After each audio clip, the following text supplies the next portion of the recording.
Sur Internet, il y a des applications qui peuvent nous aider à devenir de plus en plus performants pour comprendre comment contrer les hackers. Lorsqu'on est DevOps, il y a par exemple sur Internet une application à l'adresse suivante https://google-gruyère.appspot.com. C'est une application qui est truffée de vulnérabilités. C'est une application dans laquelle on a volontairement mis en place des vulnérabilités XSS, CSRLF, des vulnérabilités SQL pour pouvoir y injecter du code, c'est volontaire. Et là, on a un véritable petit laboratoire que l'on peut parcourir qui nous explique un petit peu les vulnérabilités que l'on trouve dans cette application, comment cette vulnérabilité peut être exploitée et comment est-ce qu'on peut la contrer. Et ce qu'il y a d'intéressant avec ce genre de site, c'est qu'on peut dockeriser cette application. Et lorsqu'on dockerise cette application, on va pouvoir utiliser des outils DevOps qui permettent de conduire des tests de sécurité automatisés. Lorsqu'on est administrateur d'infrastructures sécurisées ou DevOps et qu'on a envie d'en comprendre un peu plus sur la sécurité, il y a un autre produit qui s'appelle Metasploitable. Je crois qu'il y a la version 2 maintenant. Et cette application, c'est une application Linux qui est intentionnellement vulnérable. Et cette VM, elle peut être utilisée pour conduire, pour s'entraîner en matière de sécurité, pour utiliser des outils de test de sécurité et pour pouvoir pratiquer des techniques de tests de pénétration, ce qu'on appelle des tests de pénétration. Ça fait partie de la sécurité. Et même chose, cette application peut être soit dockerisée, soit installée sur une machine virtuelle. Allons parcourir un petit peu cette application, Web Application Exploit and Defenses. Justement, ça tombe très bien, vous avez une épreuve d'anglais. Allons-y. Want to beat the hackers at their own game. Donc vous voulez, en fin de compte, abattre les hackers à leur propre jeu. Sur cette application, on apprend comment les hackers trouvent les vulnérabilités de sécurité. On apprend également comment les hackers exploitent les applications web. Et puis, on apprend comment les arrêter. C'est bien tout ça. Et là, on nous explique que ce laboratoire vous montre comment les vulnérabilités des applications web peuvent être exploitées et comment se défendre contre ces attaques. La meilleure façon d'apprendre les choses, c'est de tout simplement pratiquer. Aussi, vous allez avoir la chance de réaliser quelques tests réels de pénétration en exploitant une application réelle. Donc spécifiquement, vous allez apprendre à réaliser les choses suivantes. Comment une application peut être attaquée en utilisant les vulnérabilités de sécurité web, comme les vulnérabilités de cross-scripting, XSS. Bah oui, quand on n'en a jamais vu, c'est un mot, mais on ne sait pas ce que c'est. Et les vulnérabilités Cross-Site Request Forgery, XSRF. Comment les trouver, les fixer et éviter ce genre de vulnérabilité qui est assez commune et d'autres bugs qui peuvent avoir un impact sur la sécurité, tels que le déni de service, DDoS, les divulgations d'informations ou l'exécution de code distant. Pour pouvoir apprendre le plus de ce laboratoire, vous devez comprendre comment est-ce qu'une application web fonctionne. Donc avoir une connaissance générale de l'HTML, le code HTML, rien de spécial, les templates, donc tout ce qui permet de créer des interfaces graphiques, les cookies, Ajax, hein, c'est du JavaScript qui permet de réaliser des traitements asynchrones, hein, c'est-à-dire que ce sont des traitements pour lesquels, lorsque le traitement est exécuté, on peut continuer à travailler avec son ordinateur. Le traitement ne bloque pas l'application.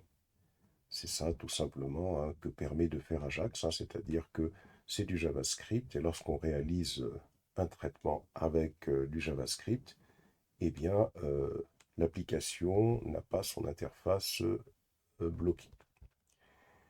Alors on nous explique que ce laboratoire est construit autour de Gruyère. C'est une petite application web qui permet à ses utilisateurs de publier des petits extraits de texte et de les stocker dans des fichiers.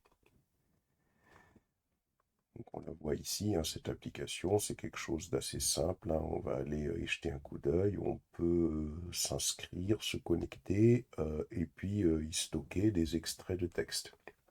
Malheureusement, Gruyère a de multiples bugs de sécurité qui s'étalent entre les,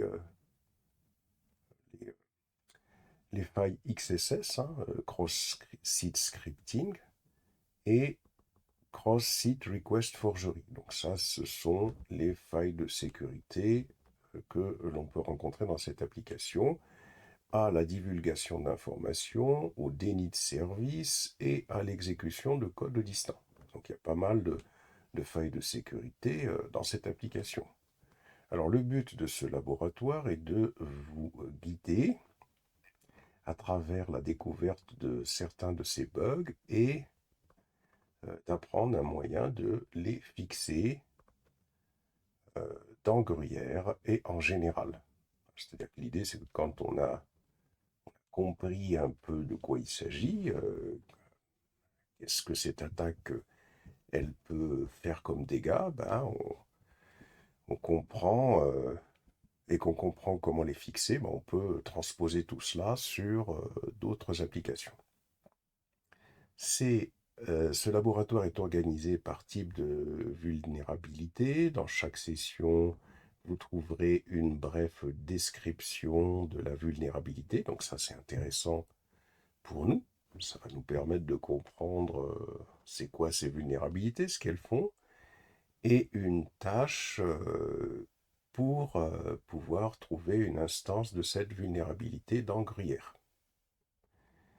Votre job est de jouer le rôle d'un hacker malicieux et de trouver et d'exploiter le bug de sécurité. Donc on se met à la place du hacker et on voit là en fin de compte, c'est quoi que faire de la sécurité? Faire de la sécurité, c'est être capable soi-même de jouer le jeu d'un hacker.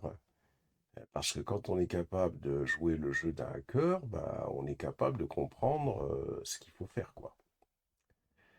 Alors, dans ce laboratoire, vous utiliserez à la fois les techniques de hacking black box et les techniques de hacking white box. Alors, dans le hacking black box, vous essayez de trouver les bugs de sécurité en expérimentant l'application et en manipulant les champs dans lesquels on saisit des informations et les paramètres d'URL en essayant de causer des erreurs à l'application et de chercher à travers les requêtes et les réponses HTTP afin de deviner le comportement du serveur. Vous voyez, donc il faut fouiller, hein. C'est-à-dire que ça, c'est ce qu'on appelle les black box hacking. Et donc, dans ce cas-là, on n'a pas du tout accès au code source. Et aussi, donc,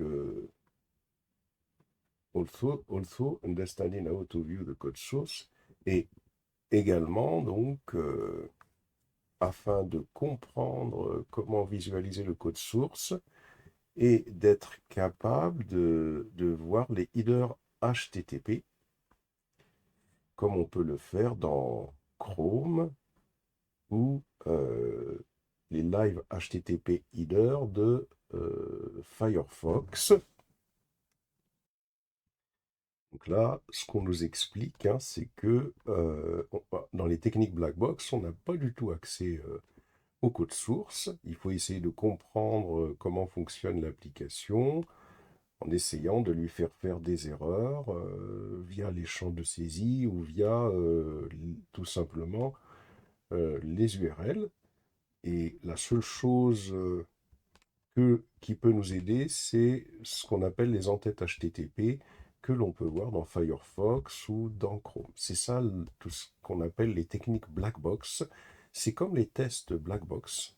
Les tests fonctionnels qu'on appelle les tests black box. Ces tests black box, ce sont des tests où on teste la fonctionnalité d'une application, où on sait juste, on peut juste entrer des données, on sait dans les tests black box que doit nous renvoyer l'application, mais en aucune manière on ne connaît le code. Donc ce genre de technique black box existe également dans les tests. Alors, utiliser un proxy web comme Burp ou Zap peut nous aider dans la création ou la modification de requêtes. Donc il y a des serveurs proxy que on peut, des proxys web, hein, qu'on peut utiliser pour pouvoir nous aider à créer ou modifier les requêtes. Maintenant, dans les techniques de hacking white box, on a accès au code source et on peut utiliser des analyses automatisées ou manuelles pour identifier les bugs. Donc ça peut être intéressant pour nous, hein, pour pouvoir conduire des tests d'analyse de sécurité de code sur notre application. Vous pouvez traiter Gruyère comme si c'était de l'open source. Vous pouvez lire le code source pour essayer de trouver les bugs. Gruyère est écrit en Python, aussi quelques connaissances du langage Python peut nous aider à rechercher à travers le code. Alors, on peut exécuter une instance locale de Gruyère pour nous assister dans notre hacking, par exemple. On peut créer un compte d'administration sur l'instance locale pour apprendre comment les fonctionnalités administratives fonctionnent et donc les appliquer dans la connaissance de notre de l'instance que l'on veut hacker. Les recherches de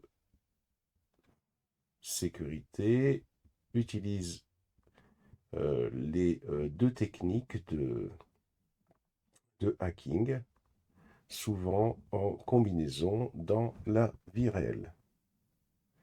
Alors on va taguer chaque challenge pour indiquer quelles techniques sont requises pour les résoudre.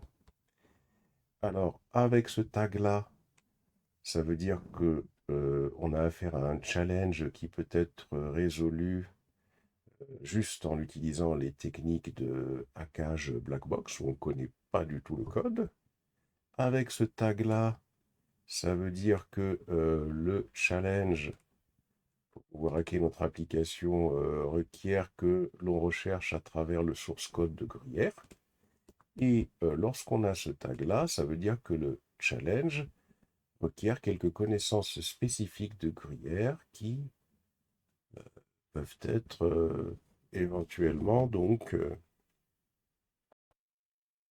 qui peuvent être données dans le premier indice. Donc ici on a un challenge qui requiert quelques connaissances spécifiques de Gruyère qui peuvent être données dans le premier indice. Et puis là, bon, on a un avertissement et on nous dit que accéder ou attaquer un système sans autorisation est illégal dans toutes les juridictions.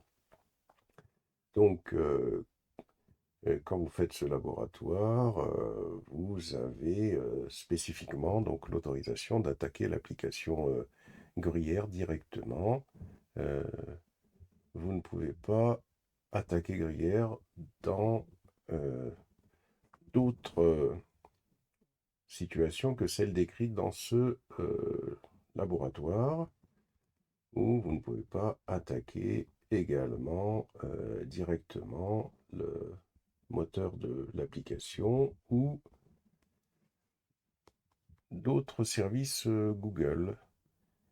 Vous devez utiliser ce que vous avez appris à partir de ce laboratoire pour réaliser vos propres applications de manière plus sécurisée.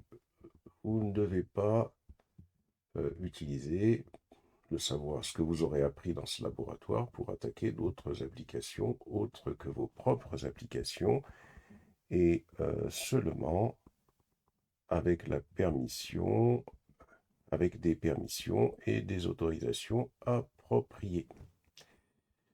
Voilà. Et donc là, on continue.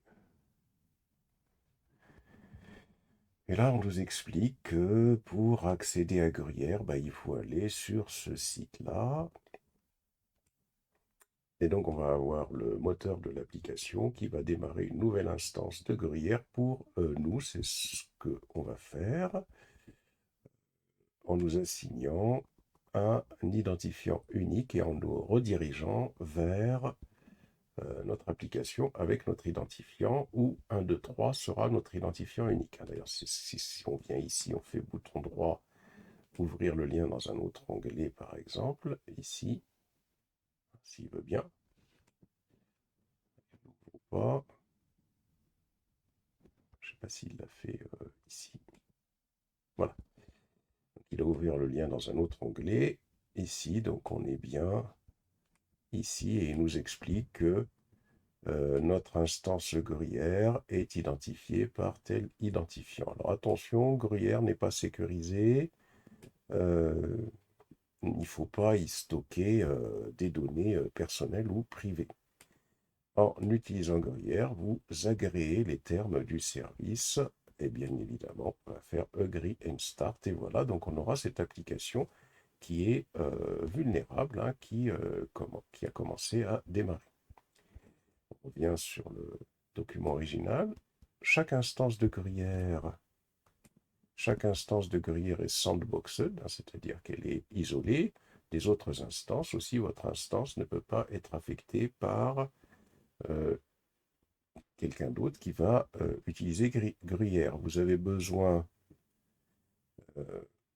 you'll need to use your unique ID, donc vous avez besoin d'utiliser j'utiliserai votre ID à vous, bien évidemment, hein, au lieu d'un, 2, 3 dans tous les exemples.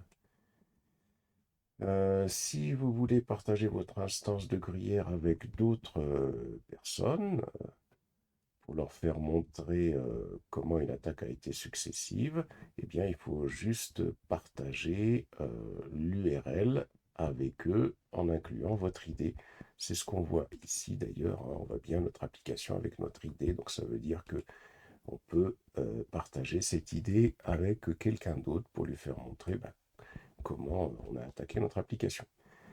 Le code Gruyère est disponible en en ligne aussi, vous pouvez l'utiliser pour réaliser des attaques en white box hacking, hein, c'est-à-dire on a vu que ce type d'attaque, c'est une attaque où on connaît le code.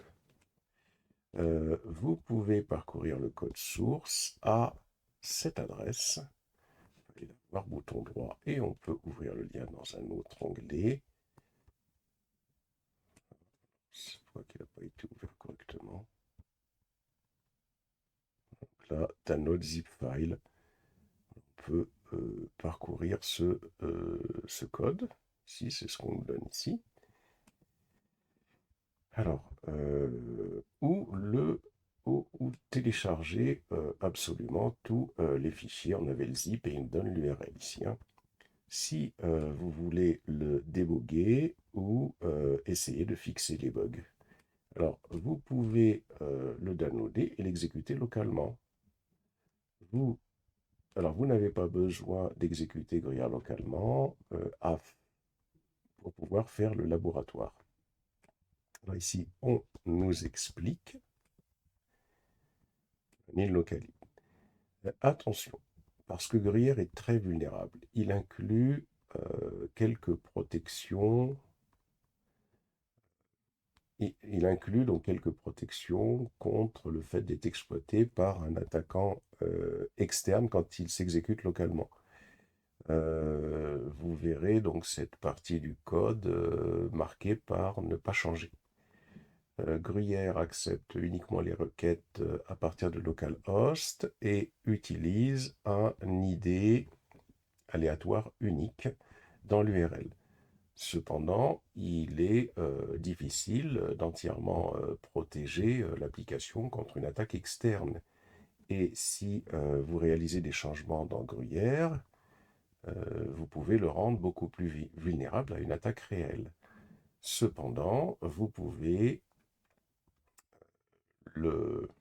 l'isoler des autres pages web en exécutant Gruyère localement et vous devrez vous assurer qu'aucun autre utilisateur est logué sur la machine que vous utilisez. Et donc là, on nous explique tout pour exécuter Gruyère localement. Ici, vous avez besoin d'installer Python 2.7 si vous ne l'avez pas déjà fait. Gruyère a été développé et testé avec la version 2.7 et ne pourra pas fonctionner avec d'autres versions de Python. Vous pouvez télécharger cette version de Python à python.org. Vous pouvez télécharger Gruyère lui-même à cette adresse-là et le dézipper sur votre disque local. Et pour pouvoir exécuter l'application, vous tapez simplement cette chose-là. L'idée, c'est plutôt de le faire dans un conteneur Docker. Alors, vous avez besoin de remplacer google-gruyère appspot.com dans tous les exemples avec localhost. Effectivement, si on décide de l'exécuter localement, il faudra remplacer par cette URL-là. De plus, en addition, vous remplacez 1, 2, 3 avec votre ID unique.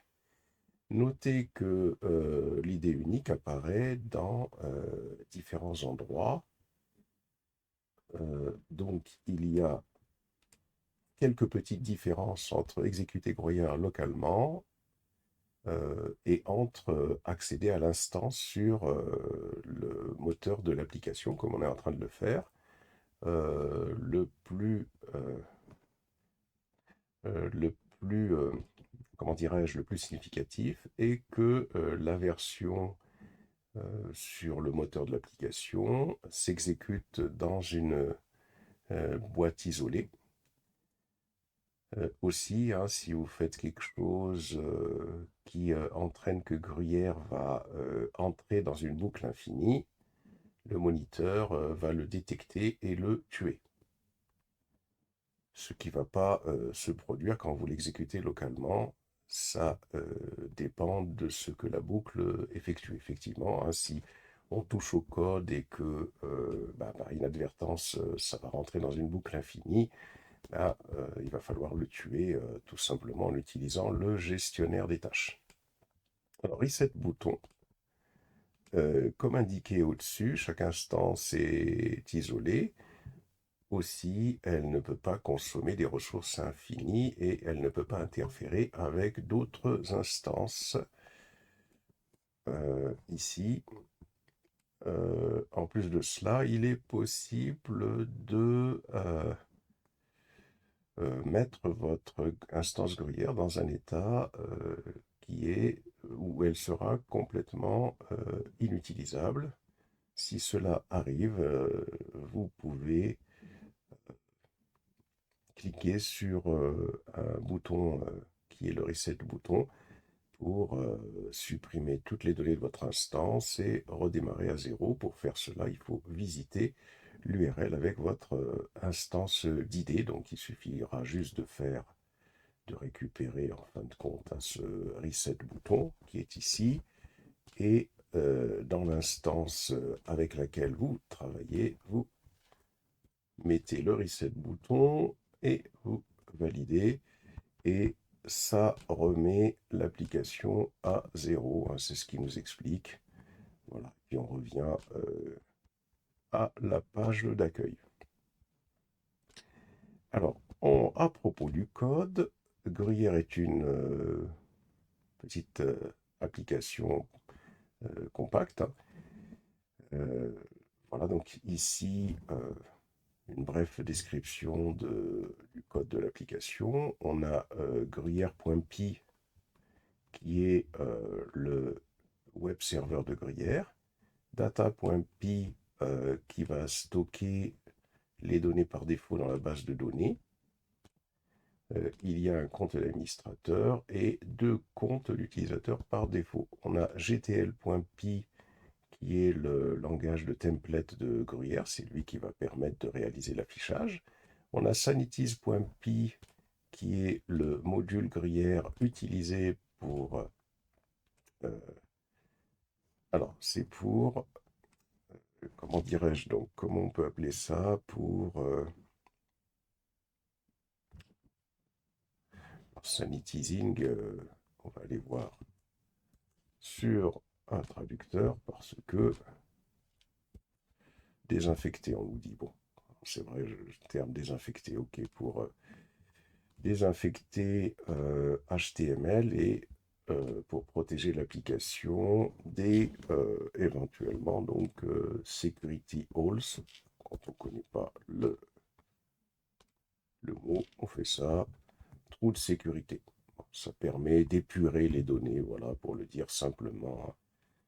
Il faut perdre ces mots, hein, ça permet en fin de compte d'épurer le HTML afin de protéger l'application contre les problèmes de sécurité. Et enfin, on a le dossier ressources ici, hein, qui contient tous les fichiers templates, les images, les CSS, etc. Et enfin, ici, Feature and Technology. Alors, Feature and Technology, on revient ici là-dessus. Alors, Gruyère inclut un certain nombre de fonctionnalités et de technologies qui ajoutent de la surface d'attaque. C'est-à-dire que ça peut être... ça pose plus de problèmes de sécurité. Donc, nous les mettons en avant, hein, ici, afin que vous puissiez y faire attention lorsque vous essayez de les attaquer. Chacun de ces technologies introduit de nouvelles vulnérabilités. Par exemple, le HTML dans les extraits. Donc, ce qui est expliqué ici nous explique un peu les vulnérabilités que peuvent introduire les fonctionnalités et les technologies utilisées. Donc, on a, en termes de vulnérabilité, l'application, elle peut faire en sorte que l'on introduise de l'HTML dans les extraits de code, comment dirais-je, on va revenir ici, hein, voilà, quand on quand on fait déjà un sign up ici, hein. Donc, ça veut dire qu'on va avoir des zones de texte dans lesquelles donc, on pourrait introduire de l'HTML, ce qui est une faille de sécurité. Donc c'est ce qu'on nous dit ici. Les utilisateurs peuvent inclure de l'HTML dans leurs extraits de code. File upload, la possibilité de télécharger des fichiers. Les utilisateurs peuvent télécharger des fichiers sur le serveur pour inclure des photos dans leur code. Donc, on voit en termes de fonctionnalité qu'il sera possible dans les extraits de code de pouvoir utiliser de l'HTML. On peut télécharger des fichiers. Ici, web administration, l'administration web, l'administrateur système peut gérer le système en utilisant une interface web. Pour les nouveaux comptes, un utilisateur peut créer son propre compte. Le langage de template, on a le langage de template Gruyère qui est un nouveau langage qui permet d'écrire des pages web facilement euh, lorsque, et le template est connecté directement à la base de données pour pouvoir récupérer des informations. Alors la documentation sur ce langage de template qu'on appelle le GTL peut être trouvée à cette adresse-là pour ceux que ça intéresse. Ajax, Gruyère utilise Ajax pour implémenter et rafraîchir les pages dès que l'on saisit un code, lorsqu'un code sera saisi, hein, c'est-à-dire que le rafraîchissement se fera rapidement sans obligatoirement aller interroger la base de données. Vous devrez ignorer les parties Ajax de Gruyère, excepté pour les challenges qui requièrent que le focus soit mis spécialement sur Ajax.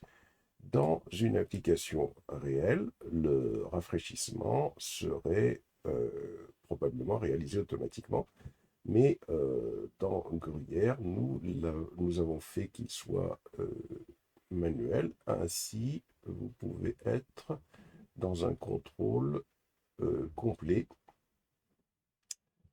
quand vous êtes en train de travailler avec. Quand vous cliquez sur le lien de rafraîchissement, Gruyère, donc euh, Gruyère va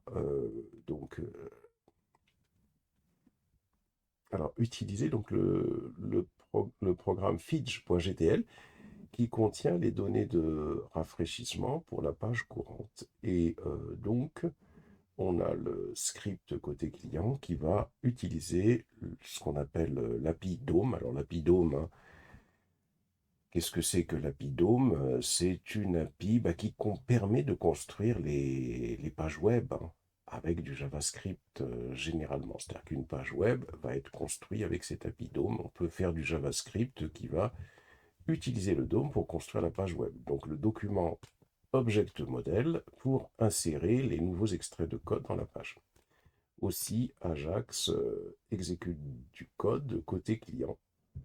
Ce script est visible pour un attaqueur qui n'a pas accès à votre code source. C'est-à-dire que ce qu'on nous explique ici, parce que Ajax, qu'est-ce que c'est qu'Ajax? Ajax, c'est du JavaScript. Et ce JavaScript s'exécute côté client, c'est-à-dire il s'exécute dans le navigateur. Et donc, comme il s'exécute dans le navigateur, il ne s'exécute pas sur le serveur distant, parce que Python, lui, va s'exécuter sur le serveur distant. Donc, un attaqueur n'a pas accès au code Python. Par contre, puisque Ajax s'exécute sur la page, l'attaqueur, lui, il va pouvoir visualiser ce code Ajax, puisque c'est côté client, c'est dans le navigateur. Alors, utilisez Gruyère.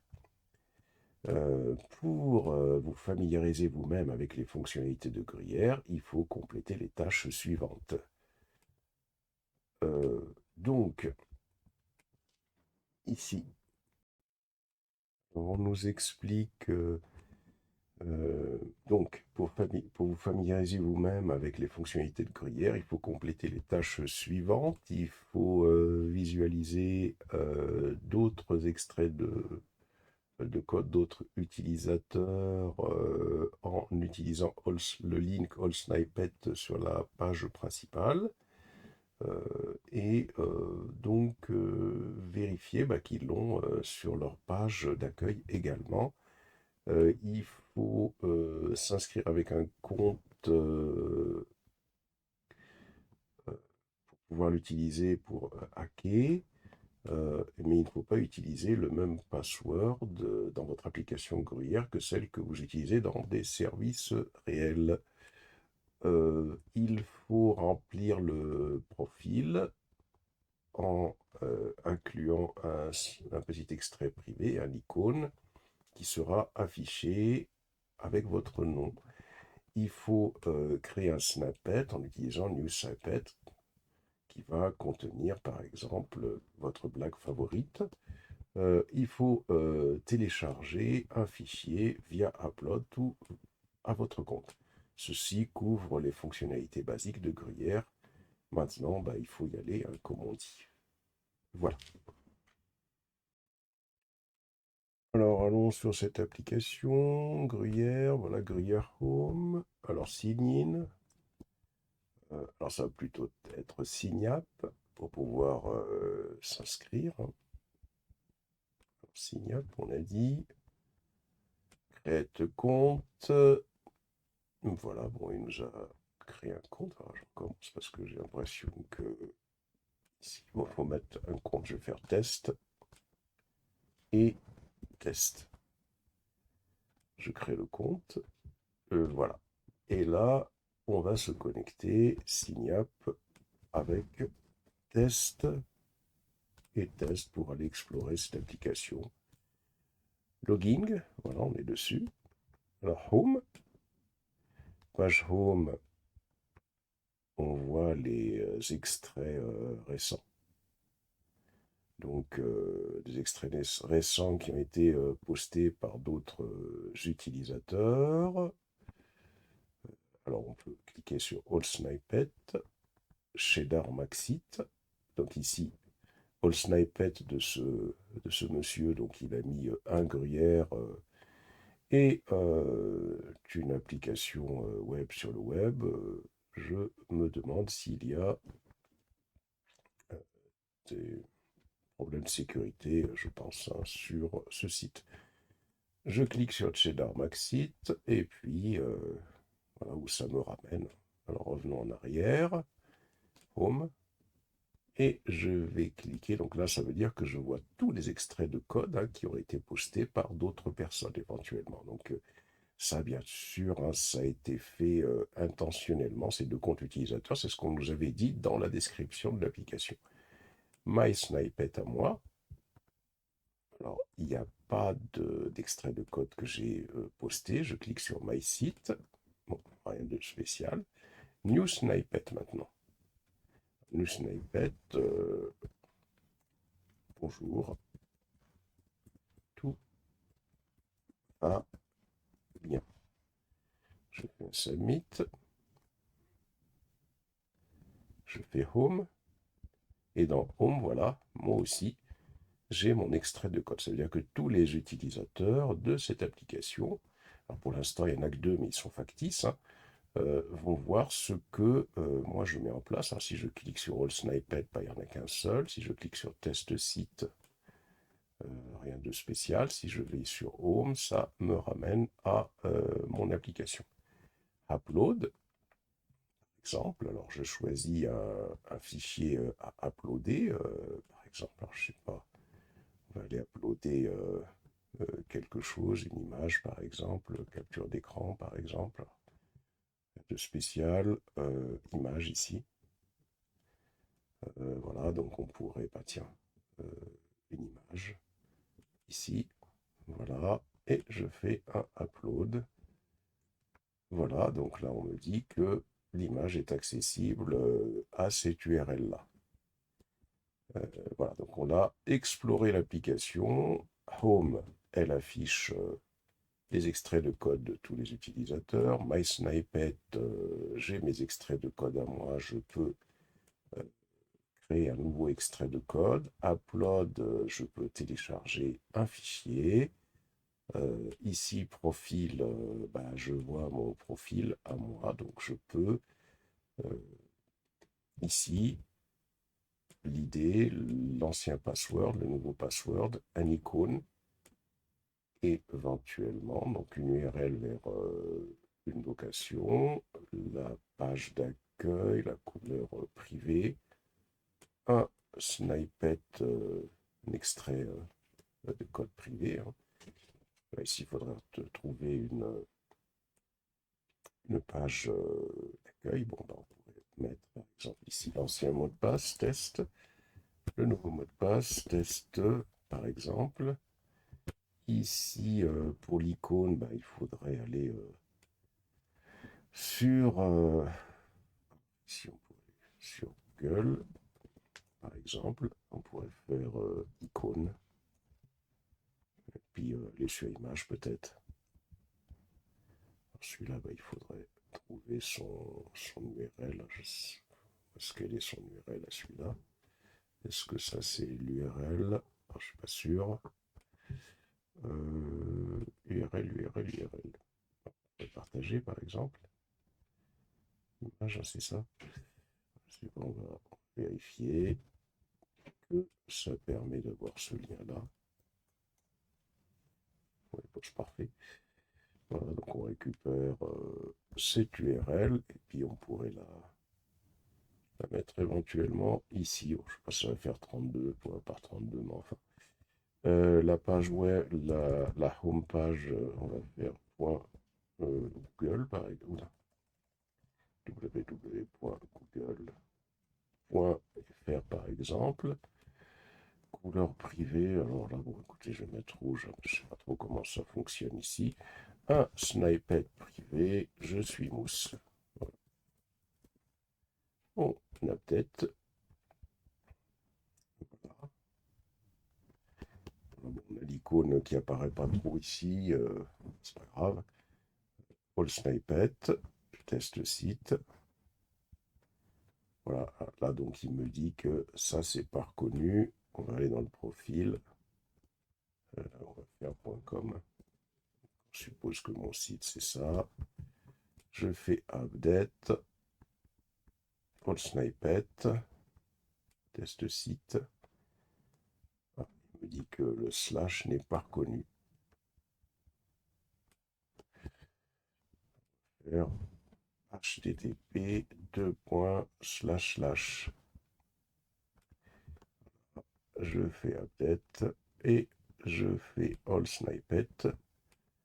Test site, on arrive sur le soi-disant mon site. Voilà, home. On a bien rempli home page. Bon, on arrive sur la page de mon site, hein. Bon, c'est un site, c'est juste pour exploiter l'application. Voilà, donc là on a fait le tour de l'application, hein, qui est truffée de vulnérabilités. Alors continuons. Donc les exploits des applications web, c'est-à-dire les failles de sécurité et les défenses. Alors le cross-scripting XSS. Le cross-scripting XSS est une vulnérabilité qui permet à un attaquant d'injecter du code, typiquement de l'HTML ou du JavaScript, dans le contenu d'un site web qui n'est pas sous le contrôle de l'attaquant. Quand une victime visualise une telle page, le code injecté s'exécute dans le browser de la victime. Ainsi, l'attaquant a outrepassé les règles du browser de la même origine, c'est-à-dire du site web, et peut voler les informations privées de la victime associées avec le site web en question. Dans une attaque XSS Reflected, l'attaque est dans la requête elle-même. Donc ça, c'est un type d'attaque. Il y a un type d'attaque dans lequel l'attaque est dans la requête elle-même, et il y a un type d'attaque dans lequel l'attaque a été stockée en base de données. Dans une attaque XSS Reflected, l'attaque est dans la requête elle-même, fréquemment dans l'URL. Et la vulnérabilité apparaît quand le serveur insère l'attaque dans la réponse ou, comment dirais-je, donc, l'épure de manière incorrecte, puisque parfois dans le code, on met en place des instructions pour essayer justement d'épurer les données de ce genre d'attaque. Mais parfois, ça peut être de façon incorrecte. La victime donc, déclenche l'attaque en se connectant, en fin de compte, à une URL, comment dirais-je, donc une URL dangereuse hein, créée par l'attaquant. Donc ça, c'est le premier type d'attaque. C'est-à-dire que c'est dans l'URL hein, que ça va se passer. Dans une attaque XSS stockée, l'attaquant a stocké l'attaque dans l'application. Par exemple, il a stocké dans la base de données un extrait de code avec le code malicieux. Et comme on a vu que dans l'application, tout le monde peut voir ce que fait tout le monde, bah, cette attaque, elle peut réapparaître puisqu'on peut cliquer sur des informations postées par d'autres utilisateurs. Et donc, la victime déclenche l'attaque en, en comment dirais-je, en parcourant ou en se connectant à une page sur le serveur qui va tout simplement permettre d'exécuter cette attaque et peut-être que les données ont été incorrectement épurées. Donc plus de détails ici.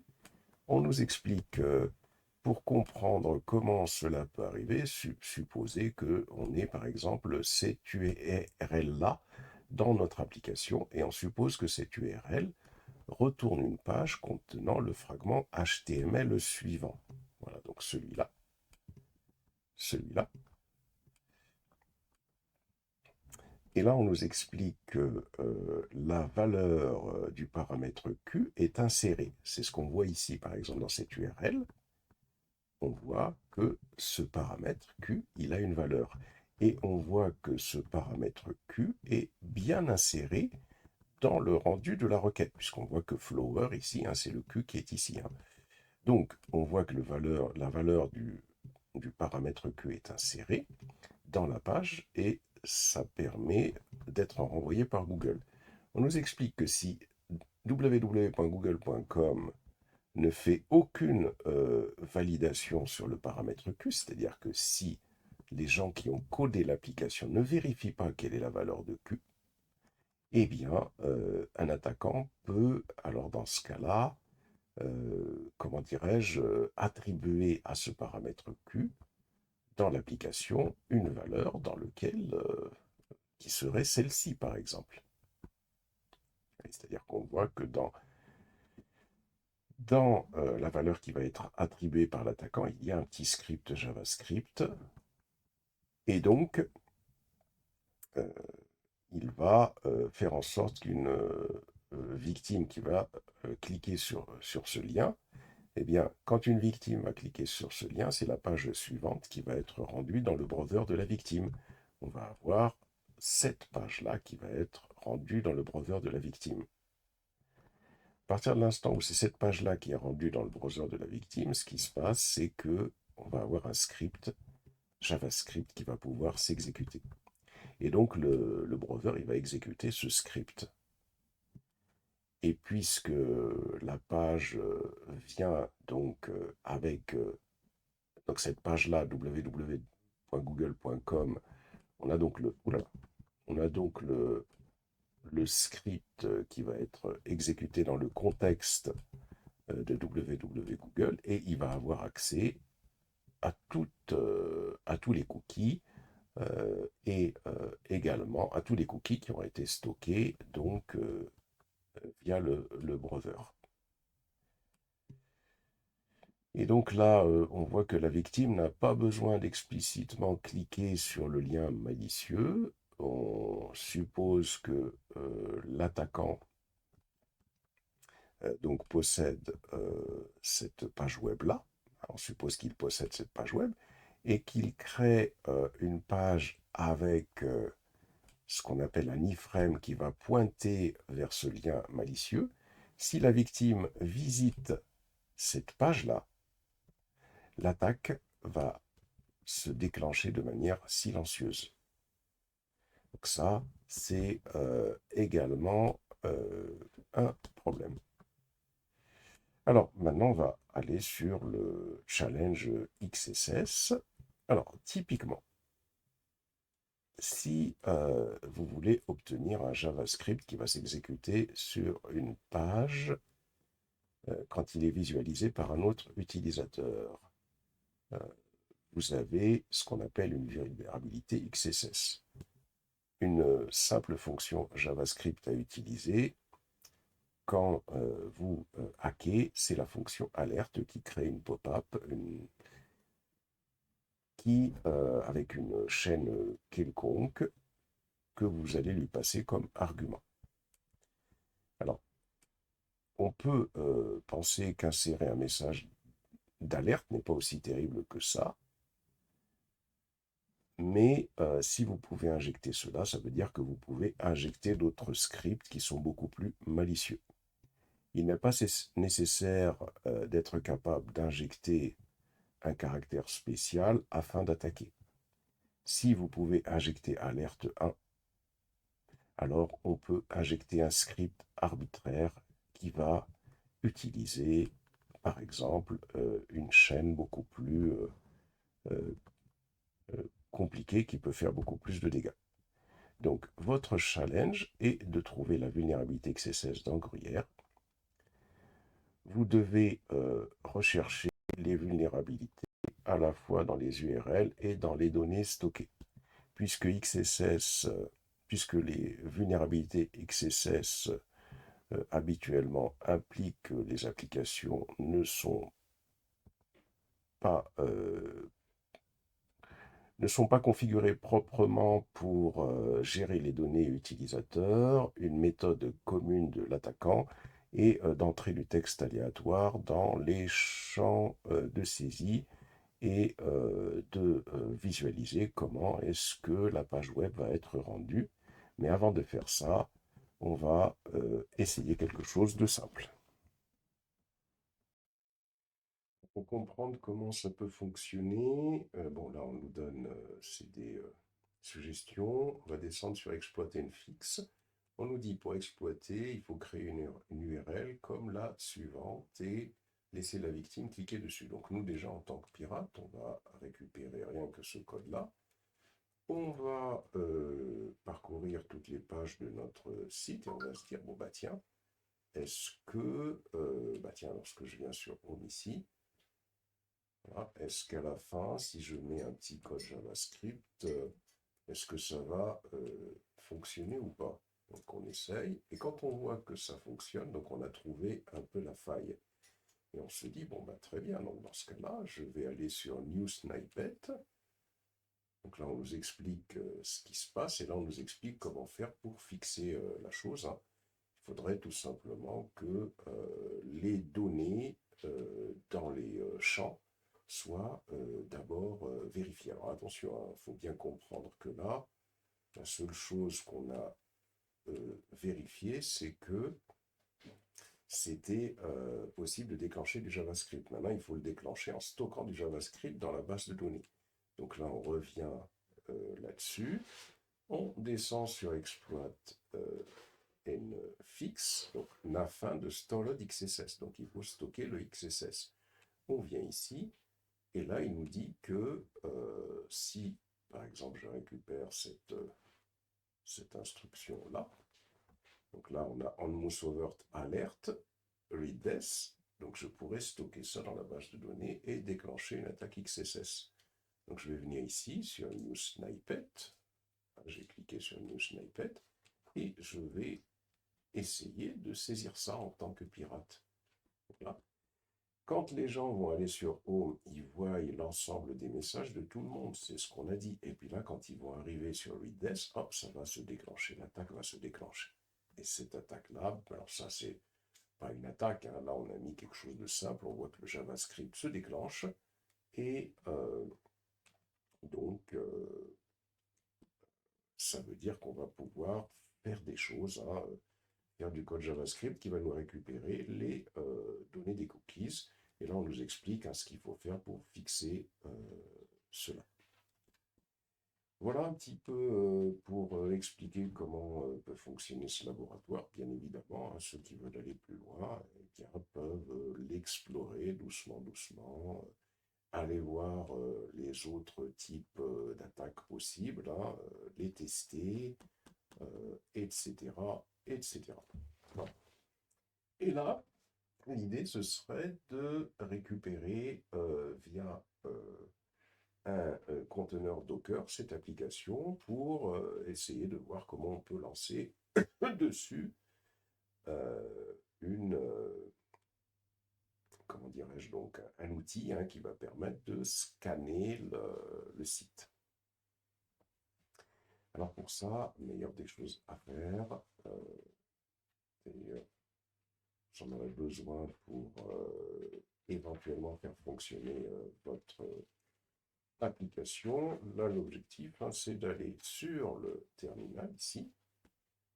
Et dans le terminal, on peut faire un mkdir, par exemple, allez, Docker, je vais l'appeler micro-service, hein, ici, hop, cd Docker micro-service, voilà, nano, enfin, il n'y a pas de nano qui tienne, je suis sur Windows.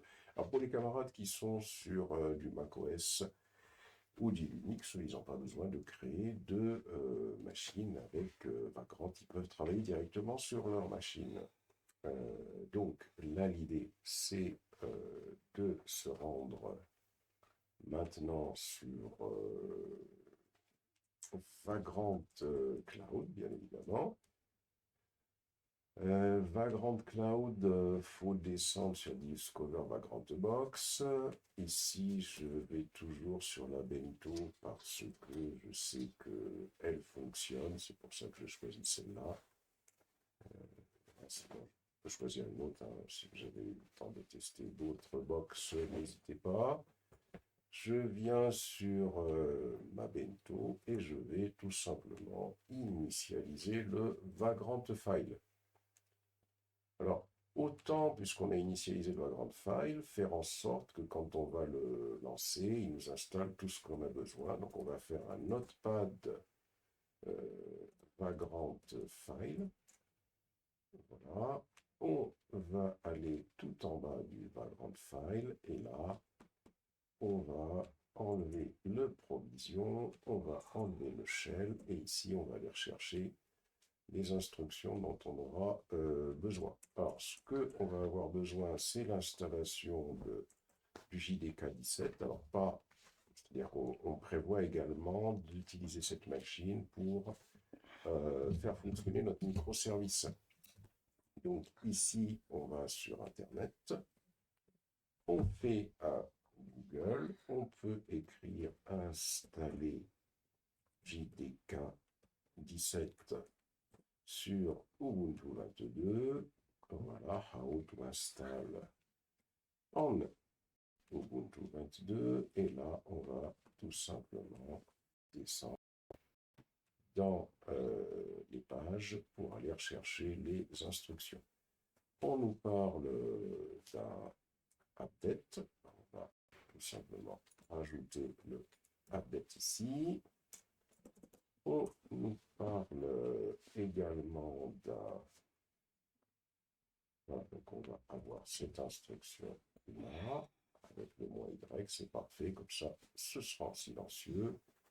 Et on nous parle également d'une dernière instruction, c'est le JRE qui est là.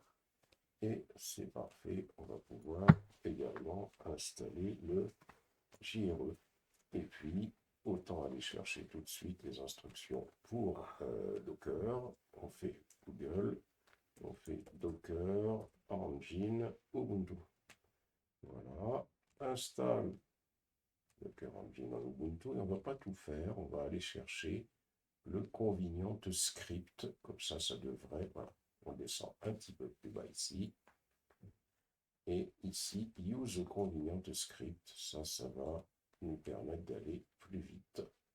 On a deux instructions. Attention, c'est pas celle avec dry, hein, c'est celle qui est juste en dessous. Hein. Celle avec dry, elle fait rien du tout.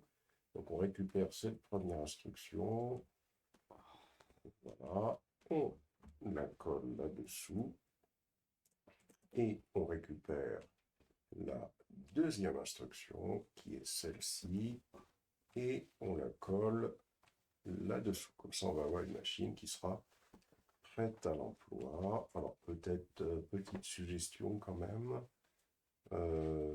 il faut également, ici, on va retirer cette chose-là, ici aussi, là aussi et là aussi. Ça va permettre à l'interface de la VirtualBox d'arriver en avant-plan. Ça permet des fois d'accélérer l'installation. Ici, on va lui mettre 2 gigaoctets pour avoir une machine qui sera quand même un petit peu intéressante. Et puis là, on va faire le Vagrant App et on attend, en espérant que on n'a pas fait d'erreur. Alors apparemment, quel est le problème ici? Qu'est-ce qu'il me dit? Ah, c'est usage Vagrant, ok, donc c'est Vagrant. Vagrant App. On attend un petit peu déjà au moins que ça puisse se déclencher. C'est parfait, et donc on patiente. Une fois que tout ça a été installé, on va se connecter avec Vagrant SSH sur notre machine.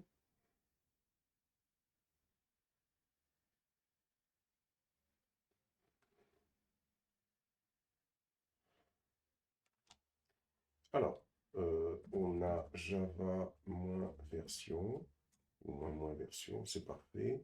On a MVN moins version. Alors, MVN, par contre, n'a pas été trouvé. J'ai pas dû l'installer, je pense, dans le provisionneur, j'ai dû l'oublier. Ah, c'est une bêtise, bon, c'est pas grave, on va l'installer manuellement alors. Sudo apt-get install maven. Voilà.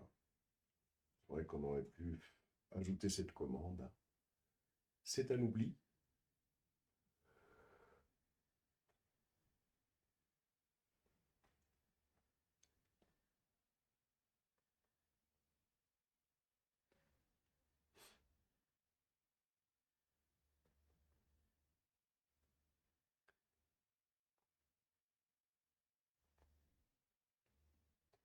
Alors si je fais mvn moins version maintenant, c'est parfait.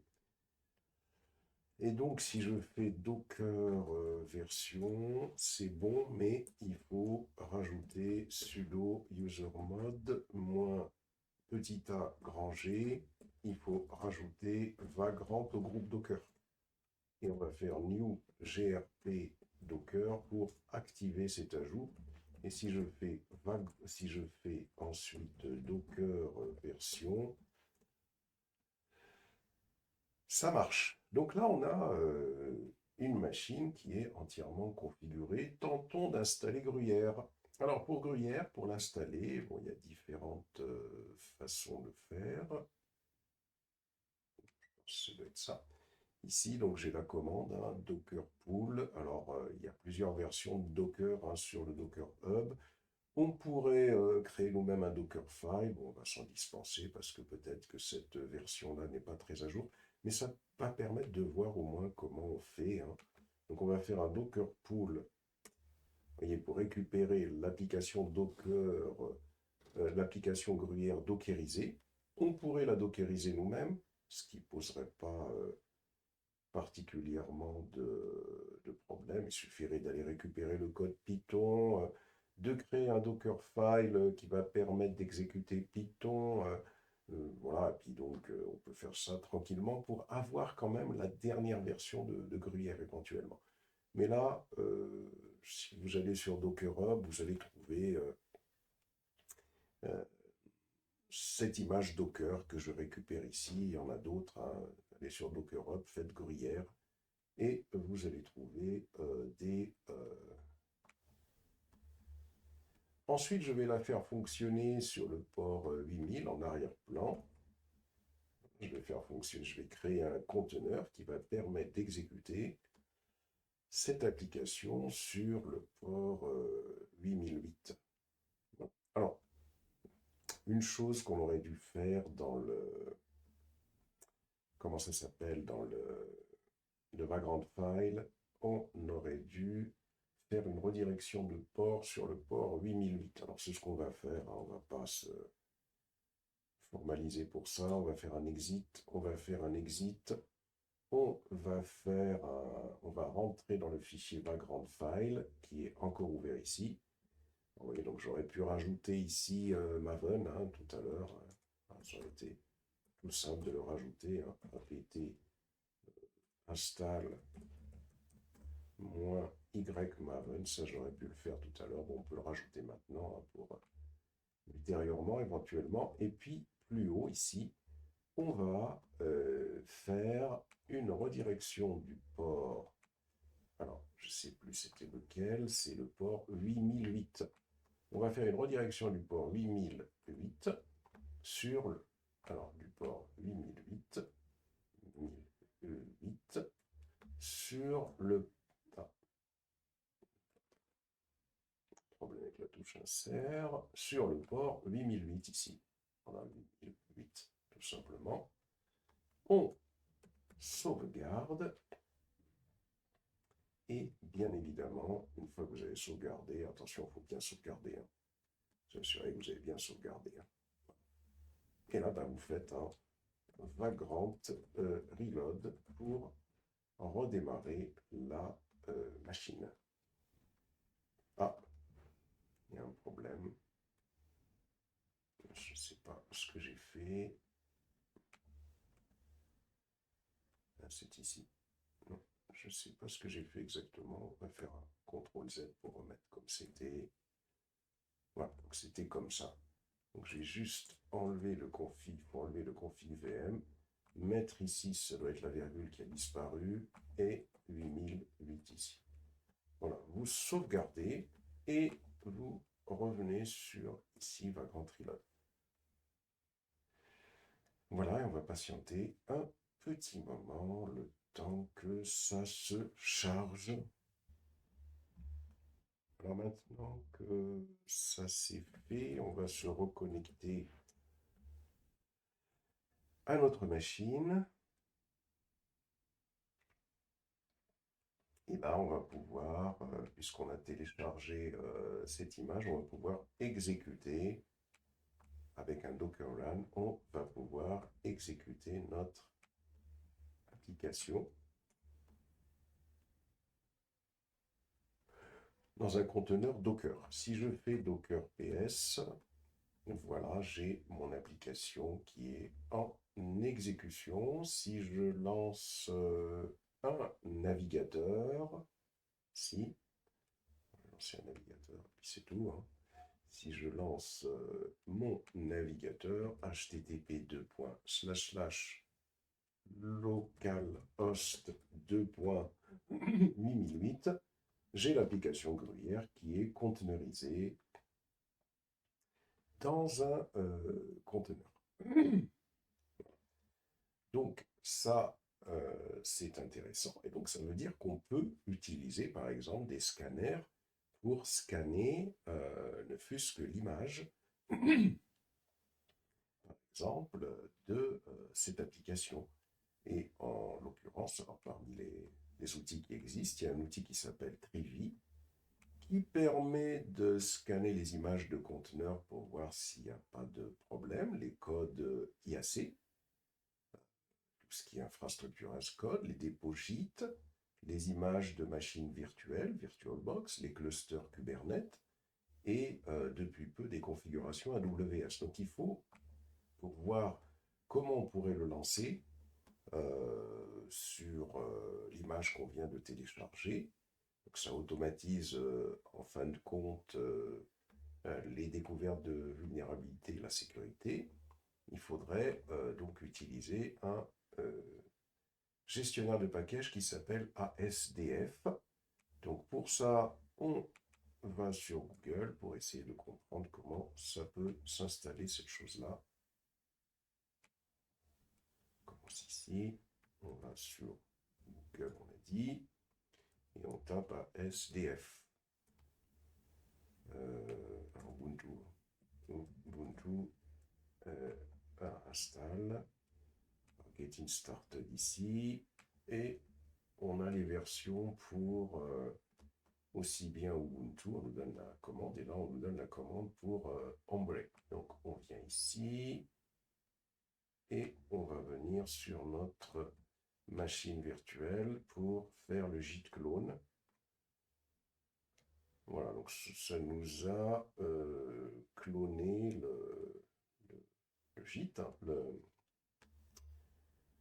comment dirais-je, donc le ASDF, et ça nous l'a placé dans un dossier qui s'appelle tilde.asdf, ls et /.asdf. Voilà. Donc, même chose avec le Blue, hein. Il suffit de faire exactement la même chose. Et plus bas, pour la configuration, on nous explique comment configurer. Alors, dans Bash et Git, c'est-à-dire dans Linux, il va falloir ouvrir ce fichier et on nous dit qu'il va falloir placer cette instruction là. On va voir, hein. Et pour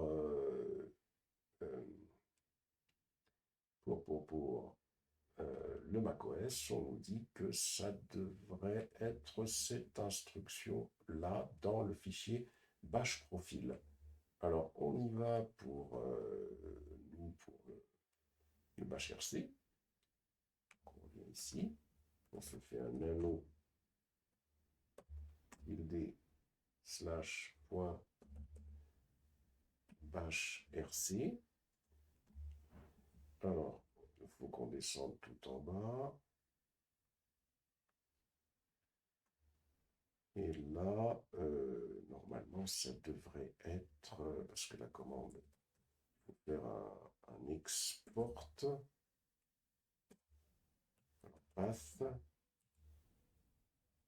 est égal à, alors des fois je ne me souviens plus des instructions, donc ce qu'on va faire, je vais faire comme ça, et je vais aller sur Internet. Alors, c'est des camarades qui se souviennent, c'est parfait, et moi, voilà, c'est parfait. Bon, ce que je veux faire, hein, je ne me souviens plus des instructions. Voilà, donc là, on nous dit, voilà, donc c'est ça que j'ai besoin.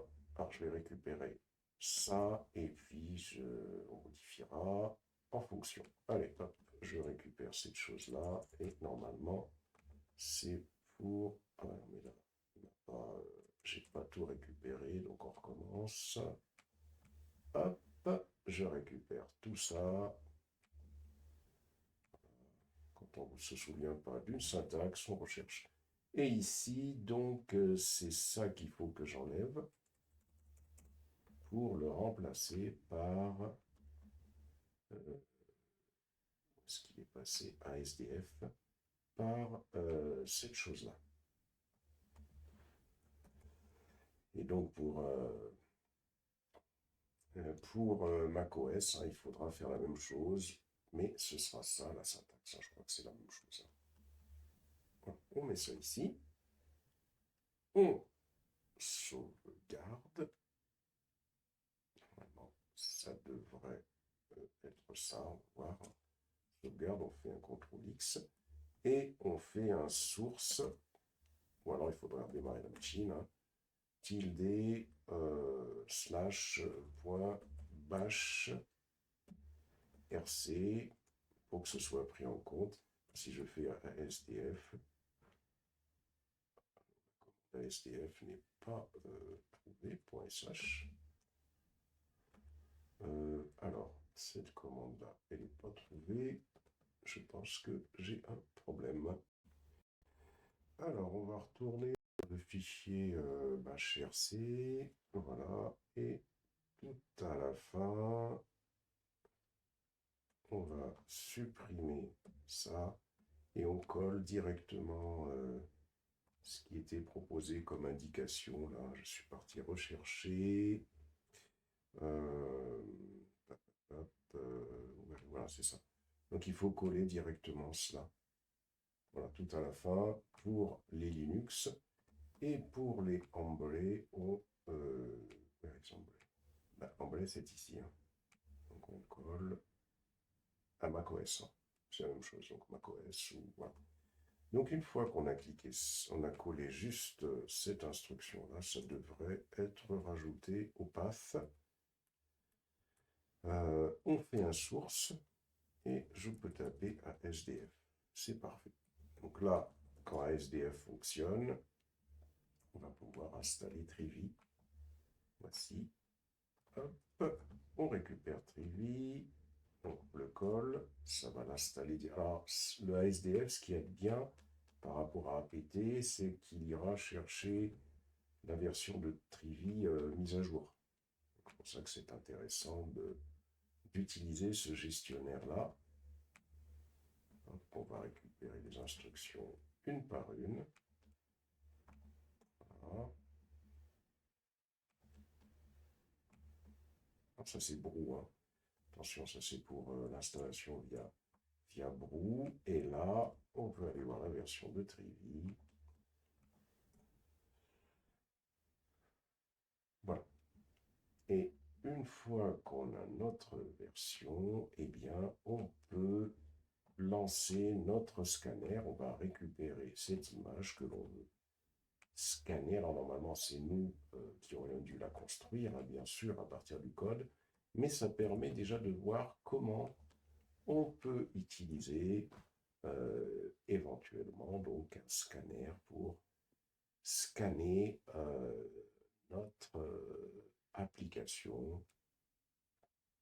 Voilà, et puis il faut patienter hein, le temps que le scan se fasse.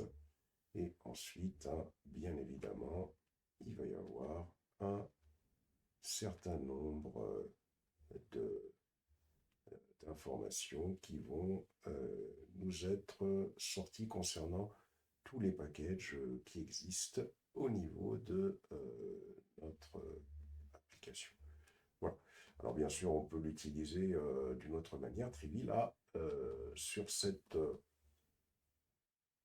vidéo-là, c'était pour faire montrer comment est-ce qu'on peut s'entraîner sur un laboratoire, sur Internet en particulier Gruyère, pour prendre en main les vulnérabilités existantes, pour faire montrer également, et puis pour comprendre justement ce qu'on doit faire, donc faire le laboratoire jusqu'au bout pour ceux qui ont envie de maîtriser les vulnérabilités déjà possibles, c'est très formateur. De plus, c'était pour faire montrer également que on, comment est-ce qu'on peut lancer un outil pour pouvoir scanner une image éventuellement pour essayer d'y découvrir des vulnérabilités, hein, puisque nous, on travaille beaucoup avec les images. Bon, ça, c'est un exemple parmi tant d'autres, hein. Bon, déjà, on commence à comprendre un petit peu mieux comment on peut automatiser. On verra d'autres scanners de vulnérabilité sur nos applications, mais c'est déjà une indication quant à la façon dont on pourrait procéder pour pouvoir scanner des images. Et il y a beaucoup d'autres outils, hein. Donc, si vous voulez vous documenter sur Trivi, ben, n'hésitez pas à y aller. Alors, on peut récupérer notre application Pet Clinic ici, comme on l'a fait hier, hein, pour continuer un petit peu maintenant sur cette application. Ici, on va faire un git clone. On va coller. Voilà. Donc là, l'idée, c'est qu'on peut utiliser cette machine pour faire fonctionner notre application microservice. Et c'est là où il va falloir travailler pour la dockeriser. On va faire un mkdir microservice. Voilà, ce dossier-là est vide. Et on va rentrer dans le dossier Spring, ou même pas d'ailleurs, on va regarder ls Spring Voilà, donc là, ce qui est intéressant, c'est qu'on veut rapatrier uniquement ces dossiers. Donc on va faire un ME Spring là, et on va faire Spring étoile, et on va demander à envoyer ça dans le dossier tilde slash micro service qu'on vient de créer. On va demander également à envoyer le fichier pom.xml. Voilà. Si je fais cd micro service, si je fais un ls, on voit que normalement on a tout ce qu'il nous faut, donc on pourra détruire éventuellement ce dossier-là après.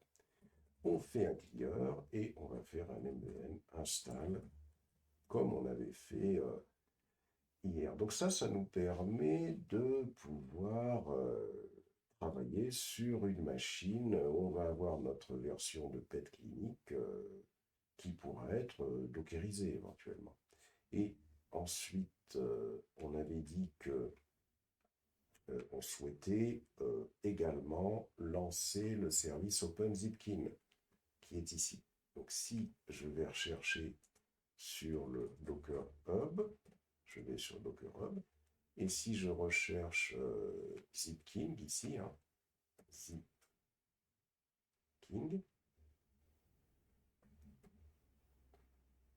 le voilà, on a vu que c'était possible de lancer cette application-là de cette manière-là. Alors, bien évidemment, pour pouvoir tester notre application avec des HTTP, ça veut dire qu'il va falloir faire également des redirections de ports sur cette machine en fonction de tous les ports existants. Mais alors, ça, c'est pénible. Il vaut mieux mettre une adresse IP à cette machine pour pouvoir, bien évidemment, travailler. Donc, on attend un petit moment. Voilà. C'est parfait. Et là, donc, ça veut dire que on va pouvoir lancer. Alors déjà, oui, on va pouvoir lancer cette chose-là qui, lui, n'a besoin de rien, hein, ce serveur de traces.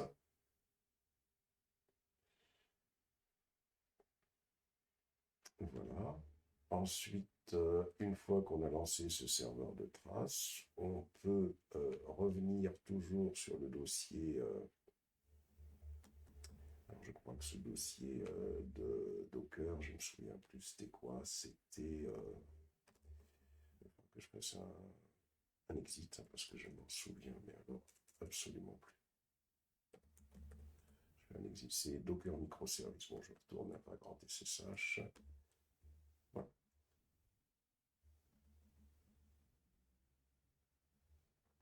Donc là, on a notre microservice qui est lancé. Et donc, on peut rentrer dans microservice. Je fais un ls et je vais pouvoir lancer, comme j'ai l'habitude de le faire, le premier ici, qui va être java -jar. Et voyez, si je récupère ce microservice, comme ça, je vais faire un target sp et je lance ce premier microservice. Pour pouvoir lancer le deuxième, c'est Docker. Pour pouvoir lancer le deuxième, puisque je n'ai pas lancé en arrière-plan, il faut venir ici. Et alors la machine que j'ai créée, la machine Docker, elle était située sur, on va descendre pour la voir, je ne me souviens plus très bien. Ici, Docker microservice, voilà, on va y arriver.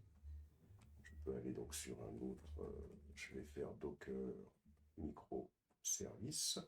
Alors c'est Docker MI. Parfait. Je peux faire un vagrant SSH puisque la machine fonctionne. Et cette fois-ci, je vais rentrer dans ce dossier-là pour lancer le deuxième qui va être le Discovery Server qui est ici. Donc on va faire un Java -jar, je vais coller, hop, je vais faire un slash et je vais faire un target et je vais faire un slash sp et je valide. Discovery Server donc va se lancer et on va s'en lancer un dernier, MIGR, microservice. Non, ce n'est pas microservice, c'était CD Docker MI. Voilà, je dois me connecter à la machine.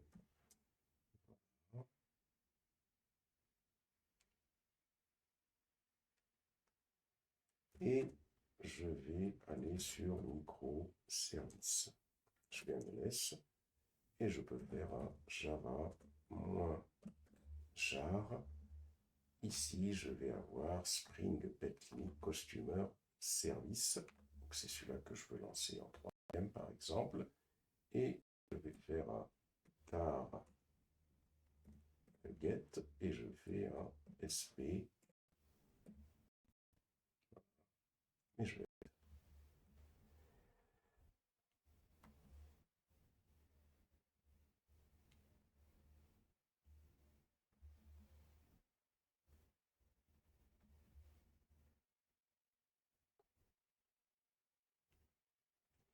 Et on voit là qu'il ne crache plus. Et on voit qu'il ne crache plus. Il avait l'habitude de cracher parce qu'il ne trouvait pas le port, comment dirais-je, donc il ne trouvait pas le port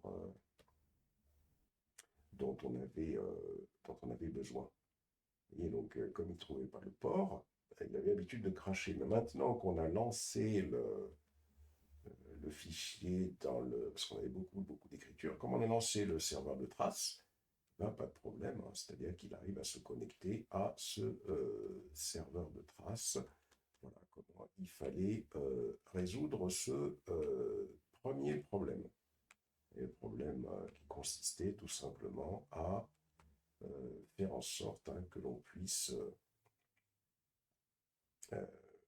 justement avoir notre serveur de traces. Et là, l'idée, c'est de relancer tous les autres. Il faut relancer tous les autres services. Et ce qui va être également important, c'est que dans ce fichier-là, il va falloir configurer un réseau privé pour pouvoir accéder, bien évidemment, à tous les ports de la machine. Je fais un CTRL-S ici. Voilà. Et bien évidemment, il faut ici, je vais venir, ici je peux fermer, ça je peux fermer, je vais faire un CTRL-C, et bien évidemment, il va falloir faire un exit et un vagrant reload pour que la machine puisse prendre en considération cette nouvelle adresse IP. C'est important l'adresse IP, sinon on ne peut pas accéder aux différents ports de la machine. Voilà pour cette première partie-là, donc vous allez pouvoir être capable de pouvoir répondre au premier exercice en lançant absolument tout et en vous connectant sur cette adresse IP.